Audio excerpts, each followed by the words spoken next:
Hello everyone, Bruisers here, and today I will make a small guide on who uses each spat best depending on which comp you're going for. Let's do this. So I will do them in random orders, and I will provide you from some early game options and the better late game options that you can go for. First one is going to be Challenger. In the early game, there's a lot of units that can benefit from attack speed.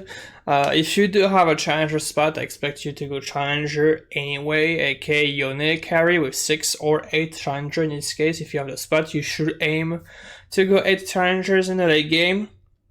In the early game, to hold the spot, Ezreal, Trundle, Graves, and Talon are fantastic options. You can even do maybe a 3 Imperial 4 Challengers in the early mid game with Talon Challenger. You can do Twin Shot if you have a GP, that can benefit as well. You can get some gold there. If you have the Bruiser opening, Trundle is great. And Vader and Void got nerfed pretty damn harsh. It's still definitely a viable option. Ezreal benefits great from attack speed.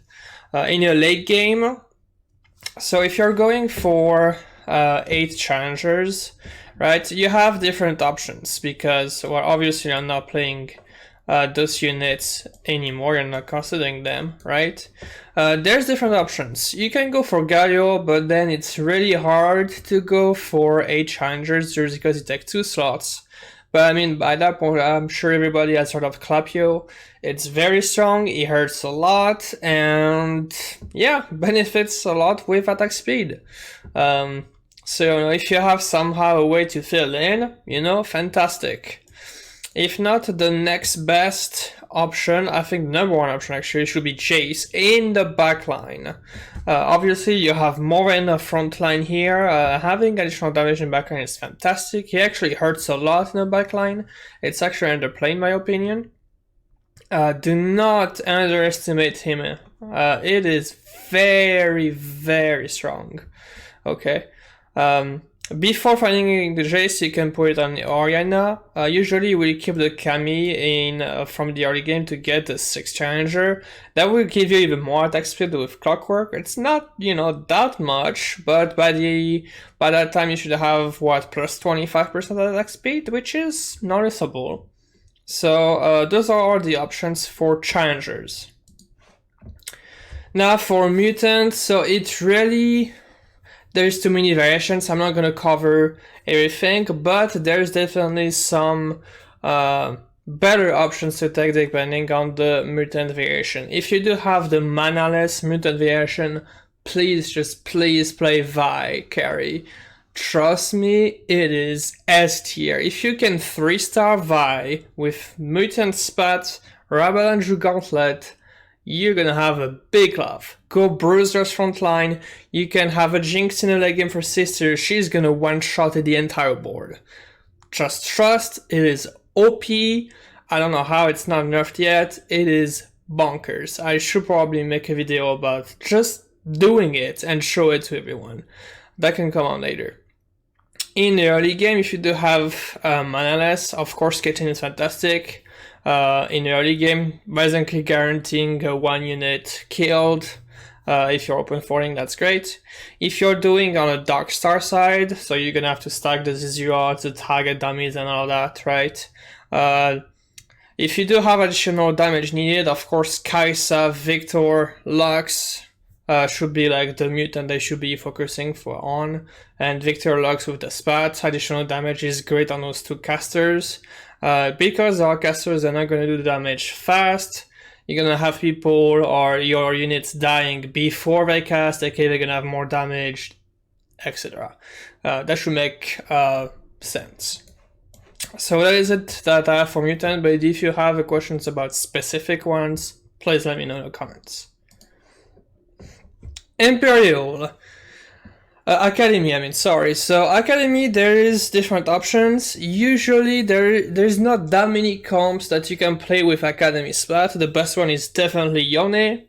You could play Katarina, but it got nerfed to the ground, so we should be seeing this comp still, but you know, it shouldn't be a third top 4 if you have Katarina 1, basically. But if you do get that spot, you can go for 6 Academy then, or you can go for 4 Academy in the 6 Challenger composition. Basically, it will just give you additional damage on your comp, so any overcarry then the Yone is basically good to have the spot on. Early game it's going to be Warwick Samira, in the late game it's going to be Kaisa Fiora. That's basically it. It's pretty straightforward. If you're on the Katarina side, I prefer having it on the since they are going to be the damage dealers, they should have the additional damage from Academy. That makes sense. But yeah, that's basically it. Okay, so Arkanist. After talking about it, playing a little bit with it, the best order for the Arkanist spat is Taric. He is gonna heal the Vex to full. It is actually insane. An insane amount of healing. You're gonna play Enchanter, you're gonna play usually 6 Arkanist. He is not dying, your Vex is not dying, your Lux is gonna have a great time one-shotting everything. It is disgusting. I would personally put it on the Taric 2 instead of a Kaisa 2. It is that broken. In the early game, you can put it on the armor, basically offers scholars that can do additional damage. There's also Lysandra. And in the late game, the best user is definitely Kaisa, since she's basically the other AP caster that's doing a ton of damage. You're going to see Galio do a little more next patch, but it's not going to be very that noticeable. So you can consider Galio potentially if you do not find a Kaisa. But trust me, if you do have an Arkanist spat, put it on Taric, you're not gonna regret it. And of course you keep it from the early to the late game, so that's basically the best option. Imperial, so depending on the comp that you're going for, right? If you're going Imperial, usually you go Samira carry, and therefore there's 2 variations of it. You can go 5 Imperial, this variation right here, even though there's 2 spots, you can move it. Or you can go 6 Challengers and Imperial. In that case, basically you need to put it on the other carries. Therefore, it's going to be Oriana and Echo.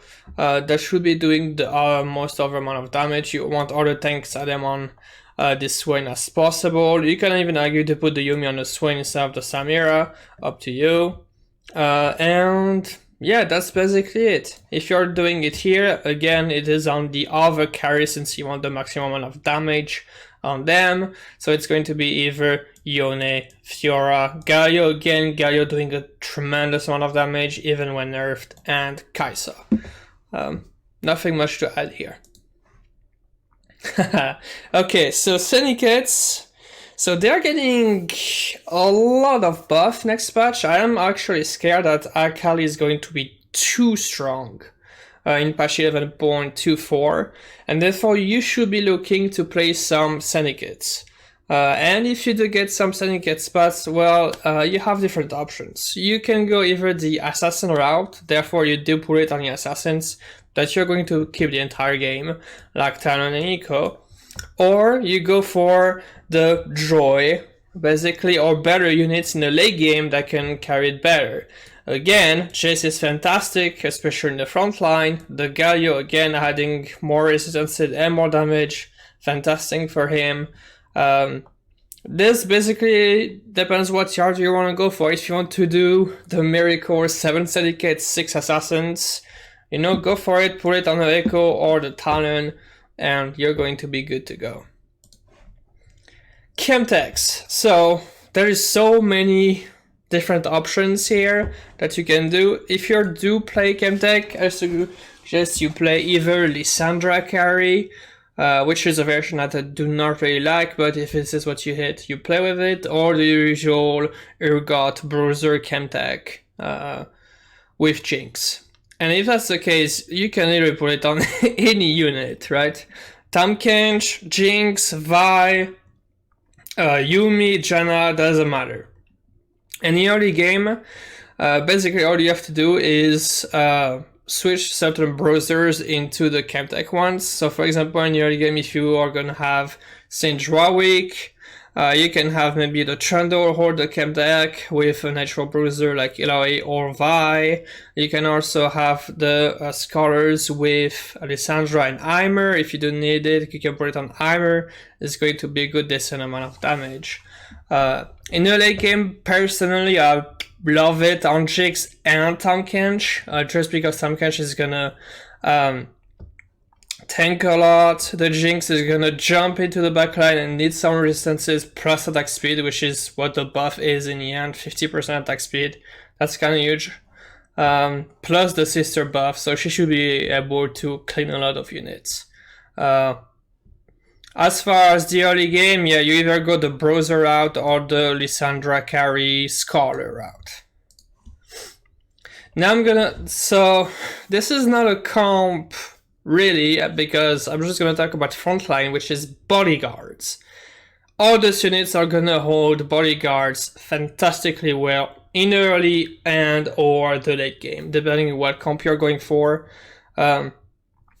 Usually in every single comp in the late game, you have the Janna with either Yumi or Orianna to have Enchanter Scholar combo. It's fantastically strong. In the early game, 4 bodyguard is actually really strong. Okay, do not underestimate it. It's already a comp that's already really good in the mid game, and I suspect it's only gonna get stronger. So depending on what comp you're going for, you can go the Imperial route, where you're gonna have 2 bodyguards here, and maybe add Brom Leona, so Samira is, safe. If you go the Browser, you can have maybe a Brom to have 2 bodyguards with a Tahm Kench. If you go Challengers, you can have 4 bodyguards with Brom, Leona, Camille, and someone else. Same for Innovator, where you can have the Brom, Leona combo as well. All those units are fantastic to hold the bodyguards. If you don't need a front line and you have, even Vex, even though it's not really that good on Dex, but, it's an option. If you have the Arkanist opener, having it on Dex is also okay. Any of those units are great for bodyguard. If you need a front line and you have bodyguard smart, focus on those units. Bruisers. So, well, the thing is, there's only one good real comp with Bruisers, and it is the Urgot Jinx combo, basically. So you're gonna want it on those. Jinx is fantastic again because she needs to last long enough after jumping. Jace is another one. Usually you're gonna play Jace with Vi, that will give you Enforcer. So having the Jace tanky also in the front line is fantastic. In the early game, the best order is Camille, just because she's gonna gain resistances because of her shield, and having more HP is just gonna scale with that. So if you do have maybe Camille with some challenger, maybe in the early game, maybe like Samira or Warwick, it would be fantastic on a Camille. That would basically scale really well. Protectors. So, well, there's only one good protector comp right now, which is the reroll with Garen, Graves, Kog, Caitlyn, etc. Right? Honestly, the more protector, the better. And yes, protector spat does work on Kog'Maw. Every time he's gonna ult to do the percentage HP damage, he's gonna gain the shield. It is actually working. So if you do not have a third item on him and you have the spat, maybe consider it. That can maybe save you against assassins or big casters like Victor. However, I would strongly recommend you get Rage Blade, Giant Slayer for him first, and then maybe the Protector Spat if you do not get anything else. It is also fantastic on Graves. Graves 3 as a tank in the front line is going to cast usually multiple times without the spot, so you can have him there. In the late game, if you want to switch to some barrier units, if you're going 8 or 9, Galio, every time he's gonna cast, he's gonna have a massive shield, that's great. Same for Jace. And Kai'Sa as well. Kai'Sa, if you do get some mana item on her only though, otherwise she's not gonna cast much since you're not gonna play a challenger in this comp. So maybe with Shojin, then she will have the shield cast and do more and more damage overall. Snipers. So those two are maybe not really obvious, but I guess you need to basically think about it, because their spells to both Swain and GP are doing a lot of damage, especially if you have items on them, right? So if you have maybe IE, the GP ult can crit. The Swain damage always on his ult is already disgusting. If you have Rabadon, he can actually one-shot. What Sniper does is gonna give you 1 additional X attack range, meaning if you don't need to put them in the front line for them to hit the front line units, you can just put them there, they're gonna stay safe, crit and kill everything. Those are just really good options. And you're already playing snipers with mercenaries anyway, with potentially Misfortune and Cargo Mode that will give you 4 snipers, more damage on the GP, even better. Same for the Swain. If you do go on the AP side and you have the AP tree, if you have the sniper, consider putting a Jin, of course, in the late game, but Swain here that we still think can do a lot of damage. Another thing to consider in the late game, Jace in the backline. Again, Jace is so good because he can fit in so many comps. But Jake's backline, again, a bit underestimated in terms of the damage that he can do. Sniper is just going to increase that, so it just scares fantastically. Same with Urgot, having it more far is just going to give you more damage, and it will be safe from all the threats, so that should make sense. Plus you can potentially play him with Cog again, so. That is it for this mini guide on who uses which spat best. Please let me know if you do have any questions down in the comments, or if you would like more guides videos, and I will see you guys next time.